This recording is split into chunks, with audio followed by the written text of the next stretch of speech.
Hi. Felt like it's finally time for me to get out of my head and get into my heart. So here I am, just saying whatever comes to me.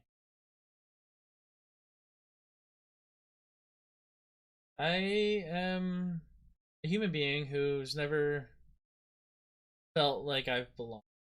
You know what I mean? And at first I thought it was just because, I was somebody who's not meant to be part of the big picture and just do my own thing. And then when I found out that the way that I go about life is a little different than a lot of people. I thought, well, then I am just some weird alien. Right? But more that I've kind of learned about how humans work and existence and just us being who we are in our lives, I've started to see that um this is really for me. The way that I am being myself, right? Because everybody says just be yourself, but when all of society kind of like has to reject things when people try to be themselves. Not all of society, but a lot of society will reject it, right? And this is why I've kind of been apprehensive to really say a lot. But I think it's finally time to just create, and not be in my head to think about what other people think, because it's about what I want to say and what I think. I'm choosing myself for once. I'm Blaze Tarnished. I've lived a long life of 37 years. I I found times when I've struggled a lot. I've been suffocated by what felt like an immense pressure on me at all times. And I let my brain kind of give me all these definitions of things that made me feel small.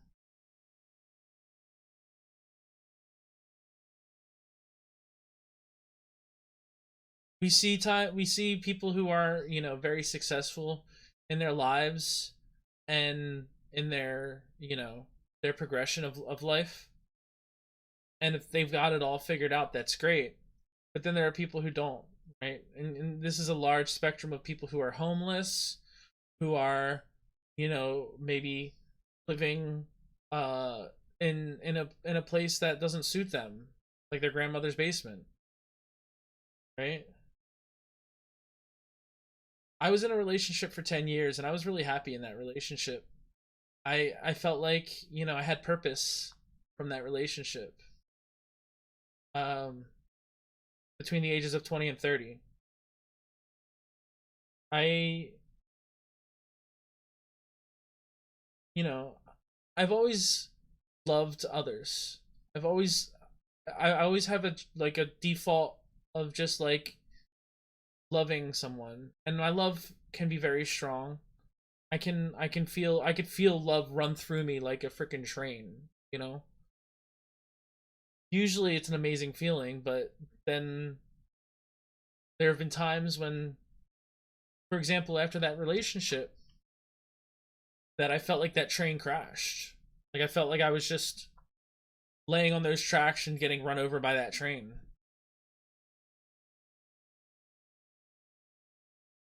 I look back at those situations, those feelings, that relationship now, and I realize that, I was not a victim.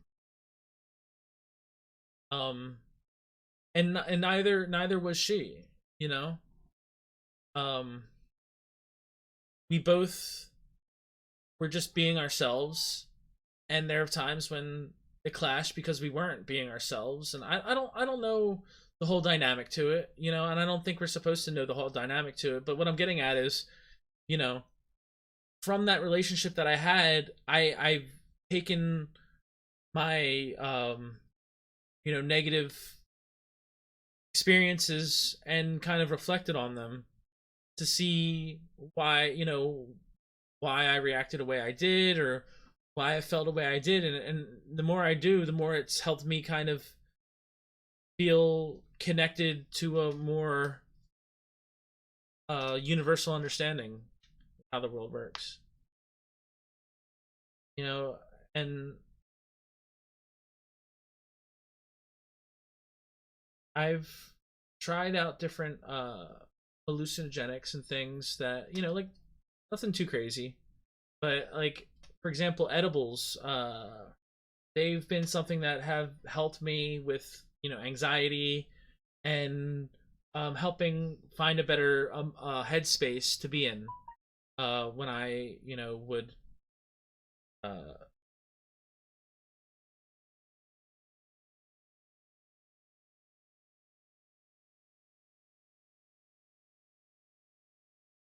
um, be in bad spots. It would help me kind of get through those bad spots and move up to a like a high state of mind, like high, right? And then when I've learned about that, and like those states of mind, I've started to be, when I was in those states of mind, I've started to have thoughts that I felt like weren't my own. Like it was something else trying to talk to me, but it wasn't things that were like out of, the realm of understanding. Like it felt like it made sense to me. Like, um I have some recordings of myself from then where I was saying how, the seventh dimension is probability, which I don't even know where that thought generated from. I think I've kind of seen different things and read different things that have made sense to me. But like, because we talk about like the third dimension, like we're living in the third dimension, or the fourth dimension, which is like realms of like time. The fifth dimension, where it's time, being able to like look at time from look at our experiences from a higher standpoint, from a different like, I don't want to say disconnected, but more of a higher sorry, I'm not trying to say higher. It's like you step away, right? It's like you step away and you can look at it. And I'm not talking about astral projection. I'm not talking about uh, you know, physically looking at it, but it's just being able to kind of, like, our thoughts, right? Memories. There we go. So when we remember things, when we look at time as a linear thing, we can kind of pinpoint different elements and see, okay, so this is how this was, and that helps a lot with self-reflection.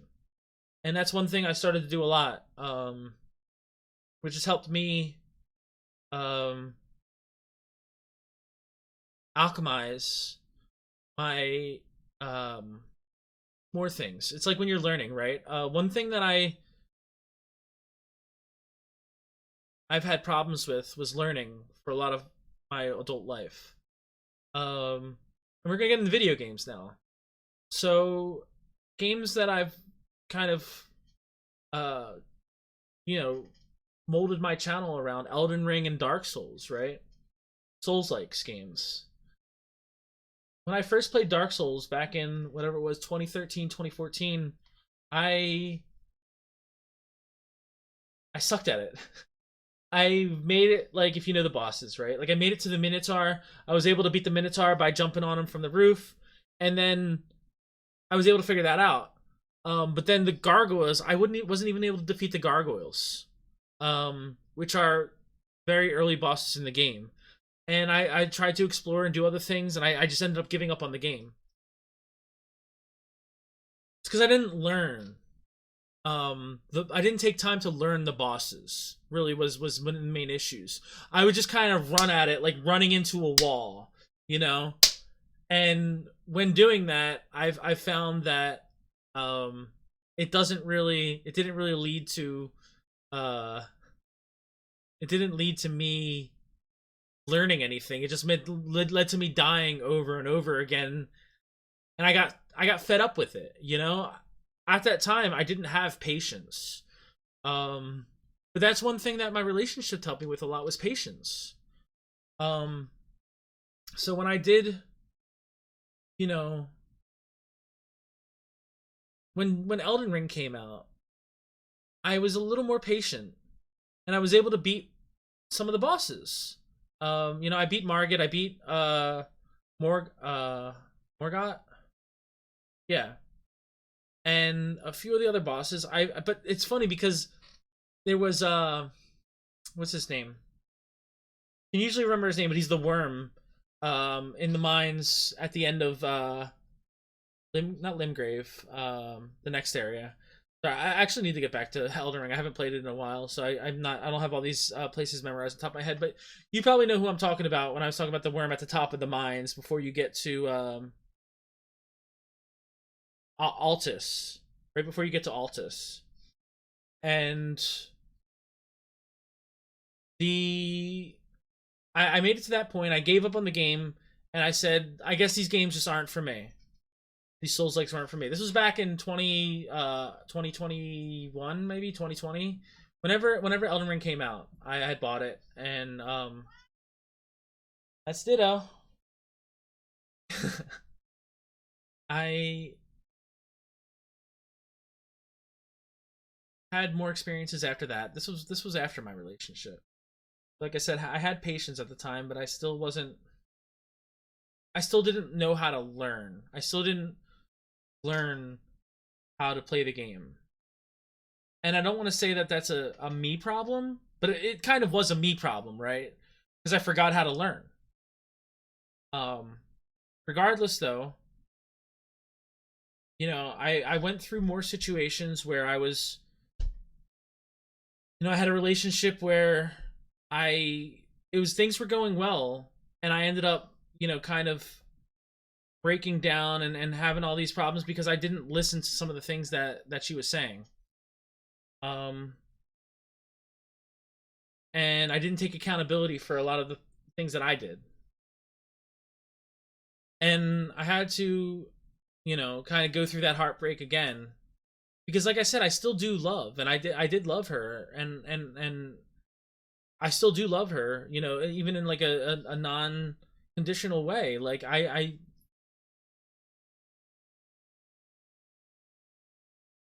think a lot of people just go through life, especially me, where we learn from our experiences, but sometimes we don't fully, you know, when we become, when we absorb some of the negative thoughts and energies, we let them mold us. Um, because there is, a light that can come out of most things, but there's also a shadow side to it as well, right? Where there's light, there's always going to be darkness. Where there's darkness, there'll always be light. And I don't want to jump ahead because I had a couple other experiences where I wasn't, being the best version of myself. I was being very forceful with outcomes. I started to try to force outcomes with people that didn't want these outcomes. And fortunately I never did anything that had put me in a state where I you know, physically hurt someone, but I was hurting them in more emotional ways that I didn't even conceive because I was just thinking about my own ego, right? So I ended up stepping away from life. I ended up, what I say, going off grid, which at the time just felt like me, you know, taking some time for myself. This, like, I ended up deleting my Facebook, which I had like 500 plus friends or whatever it was. And it felt like my energy was just being so spread so thin, and things were just falling apart, right? Um, Still, this is around when I was taking edibles, though. So there was still something inside of me that wanted me to do this. And I was able to kind of latch onto that feeling and kind of go with it. I had a friend who had a room available, and so I ended up moving into their place. Um, and I did a lot of like soul searching at that time. I disconnected from the internet for about, I think, 2 months, Uh, I did have a bunch of video games that I had put on my computer, so I was able to play those. Um, but I didn't have. I kind of went into hermit mode, as some would say, right? And in doing so, it helped me kind of compress.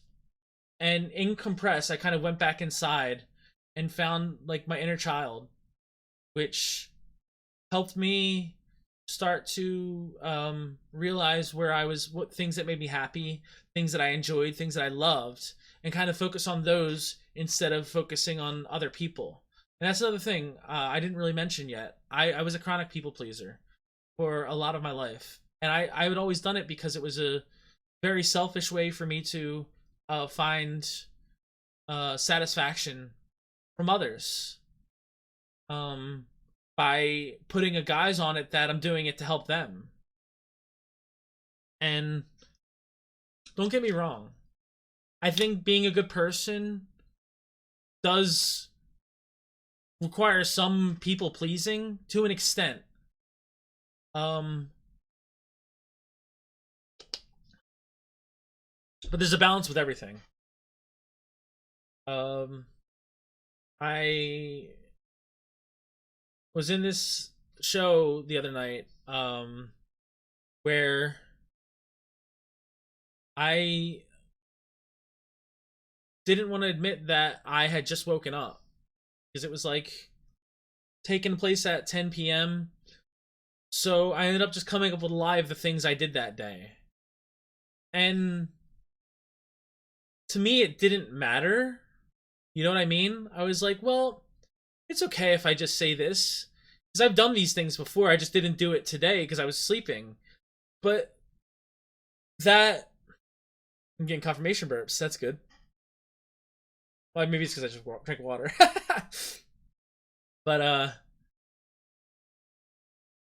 you know, I I just told myself it doesn't matter. It did matter. It did matter because I felt shameful that I had woken up at whatever it was 9 p.m. that day. But why did I wake up at 9 p.m. that day? And honestly, I was really having a lot of trouble with sleeping. I've been having issues with sleeping lately. I tried to sleep at a fair time, ended up just staying up for another 6 hours watching YouTube videos or doing this thing that may not be, the healthiest thing for me to do that moment, but I believe everything happens for a reason. And this person who I was in this on the show with, she just kind of shined some light on what I was doing. She was able to see through my lies, in a way that helped me. Because I was able to recognize it and shine some light on it. And I went through a lot of like tumultuous energy that morning.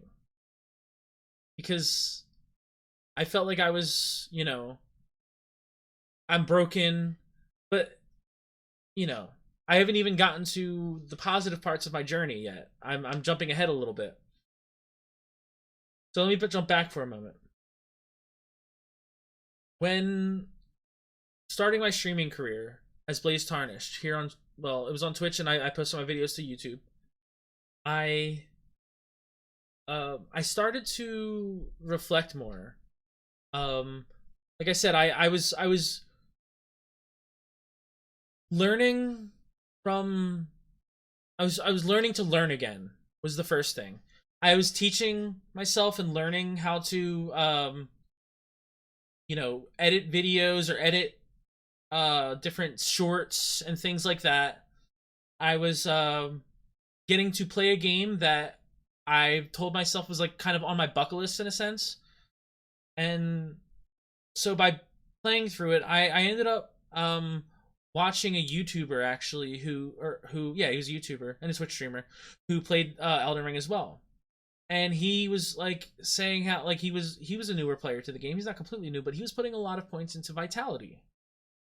And it never dawned on me how important that was. I was thinking more HP is more HP, that's whatever, but I wanted more damage. I want to go in and just kill them. And I didn't realize that by giving yourself more vitality, more HP, you end up living longer to learn the fights.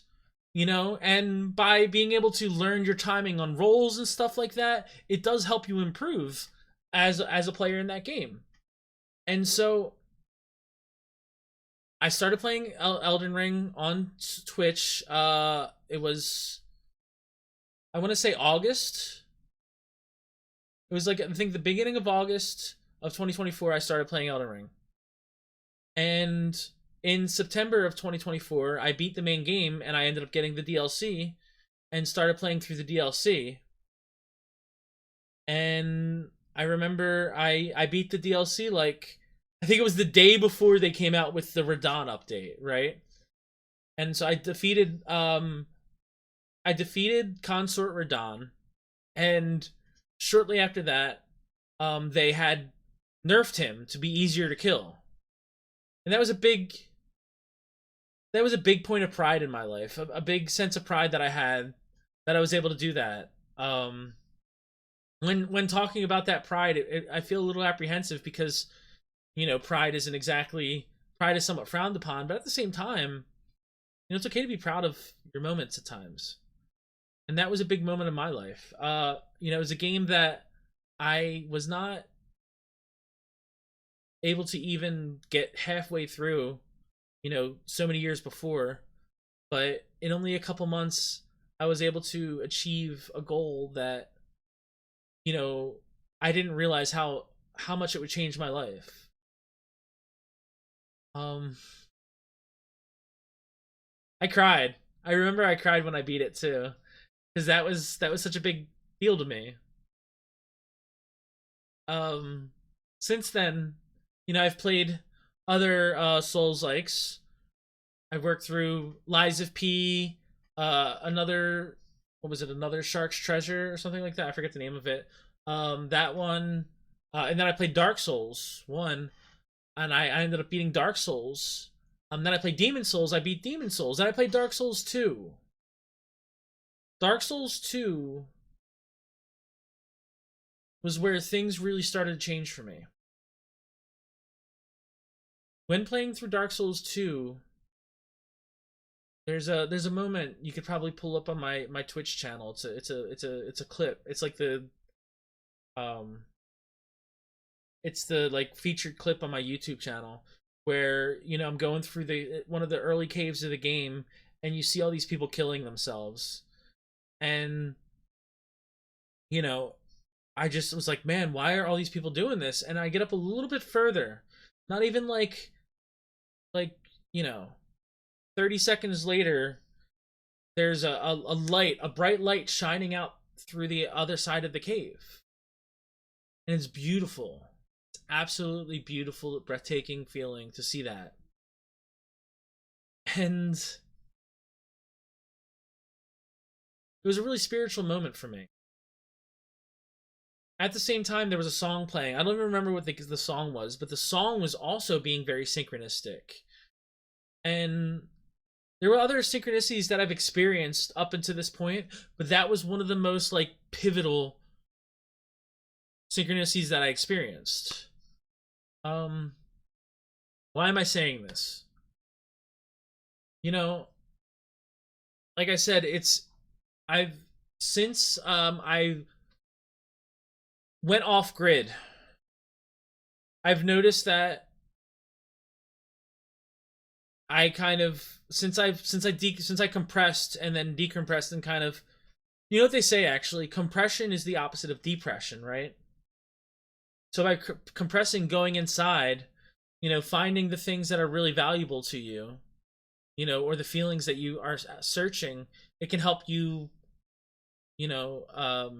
as a person, by following your highest excitement, following your highest experience, and by being yourself.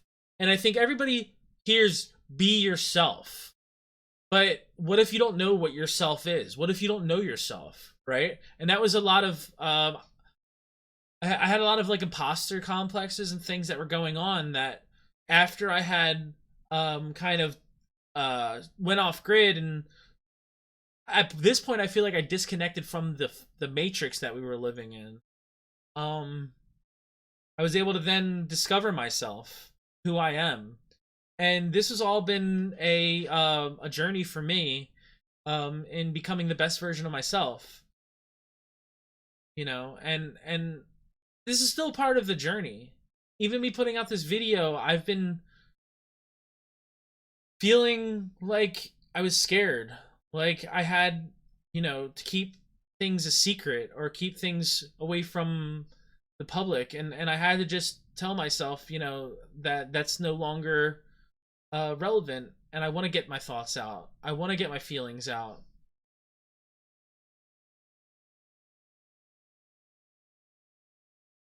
We are all, in a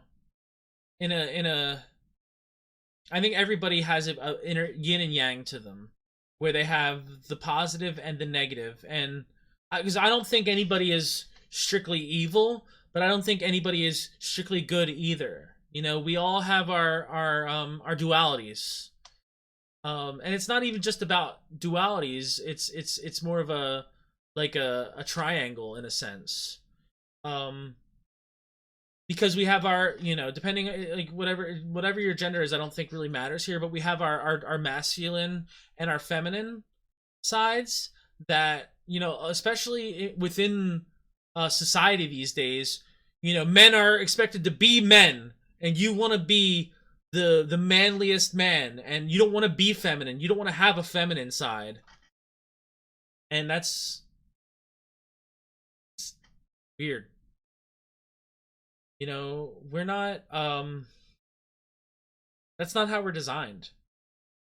We're designed to have feelings, to be sensitive, but also have that creative, masculineness as well. And I think that applies to both sides. I think it's not just a, one. I think it applies to everybody. But the center, though, right? Because still a center, and I think your inner child has a lot to do with that as well. Like I said, I rediscovered my inner child when I went inside. And I'm sure there are going to be people who say one on the side of the other that they've experienced this, and this is what I want. I want to kind of evoke a conversation with this. Um, I want people to see there's a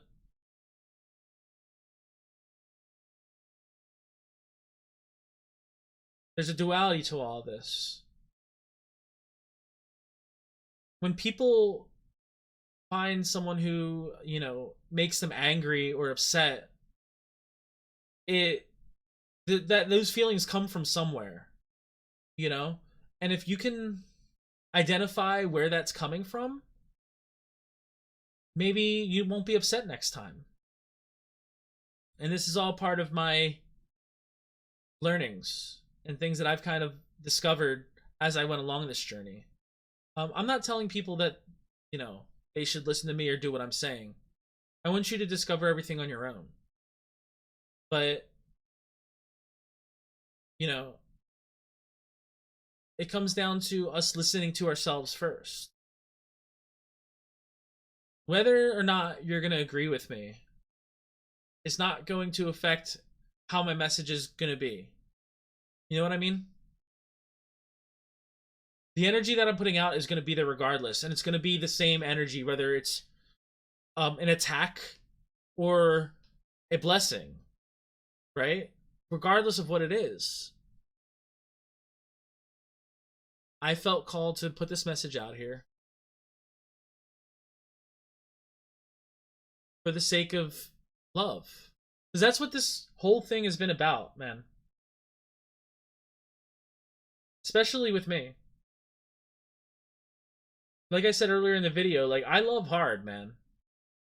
And I closed myself off when I realized my love was not what I wanted it to be. When I felt like I was hurting others. I started love bombing. I started doing things that were very unhealthy. Like I said, I was a chronic people pleaser.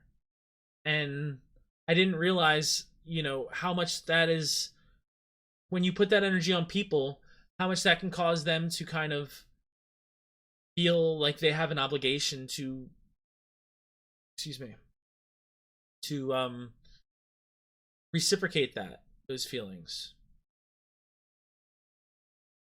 because that's just how I was. That's how things happen to me.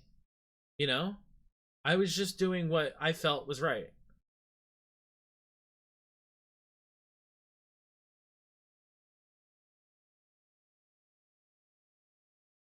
My mom did that with me. She would she would give me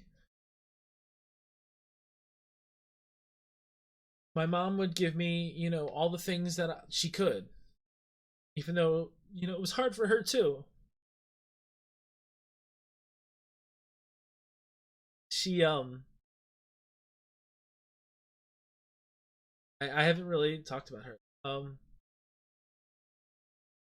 My mom had bipolar disorder, borderline personality disorder, depression.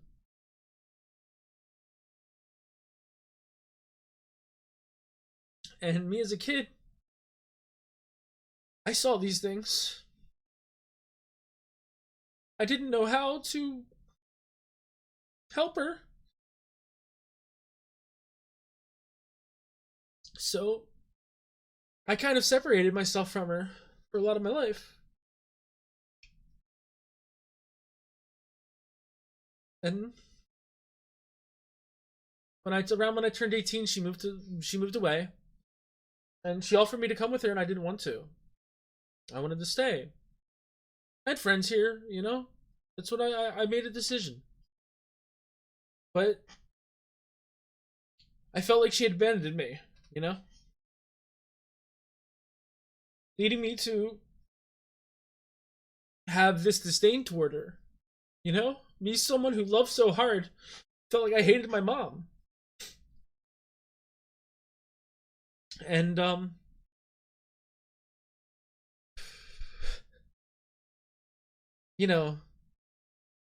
I had my 20-year relationship, or not 20 to 30, 10-year relationship.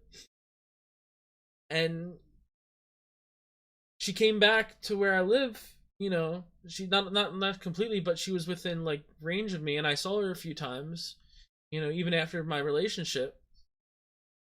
But I don't think I ever forgave her at that time. I didn't. Because I was still hurt, and she didn't forgive me. I felt like that maybe I don't even know if she did or not, but that's not the point, you know she passed away in 2022. And you know we never worked it out for that. Now fortunately, with my recent, spiritual journey and things, I was able to forgive her. And, I feel like she's with me, which is a wonderful feeling. She helped me, discover that feminine side of me that I needed.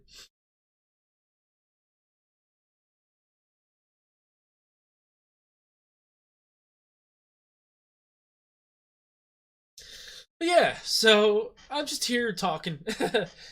I just felt like I needed to get this out. You know, the main message that I want to get out here is, you know, find who you are. Find find what makes you happy. Find what you enjoy, man. Like find the best experiences you can have and feel that excitement, you know? Don't get caught up in these jobs, man, in this matrix where it just forces you to be someone who you're not, or to, give away all of your energy to people that, just are trying to exploit you. You know, I was fortunate enough to be able to find a circumstance to do it, and I believe that is all part of the, creation. That is all part of the divine process. Um, and I hope that you could discover your way to, unplug. Find time for yourself. Take care of yourself. Love yourself. Because I loved everyone else, I didn't love myself. And it's funny because I've always been a gamer, and I felt like that's been one of the biggest things that helped me stay locked in. Um, I had told myself I want to wait until this. I want to see this next new card set. I want to see this next new game in the series, and it helped me fight, negative thoughts, negative things that tried to bring me down, tried to end me.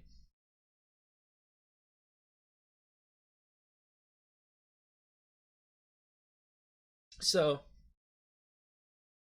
you know, my mom never had a funeral, so maybe this is the eulogy.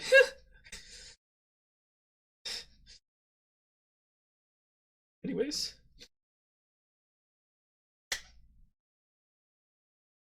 thank you for listening up to this point. I love you.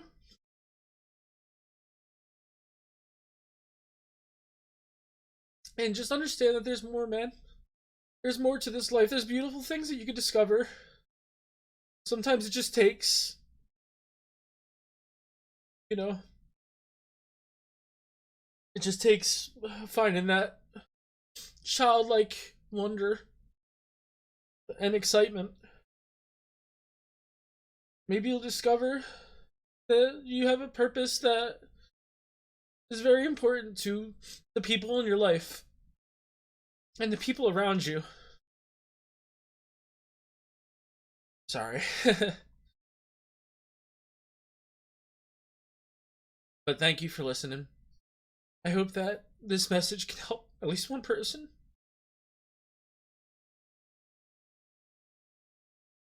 I love you.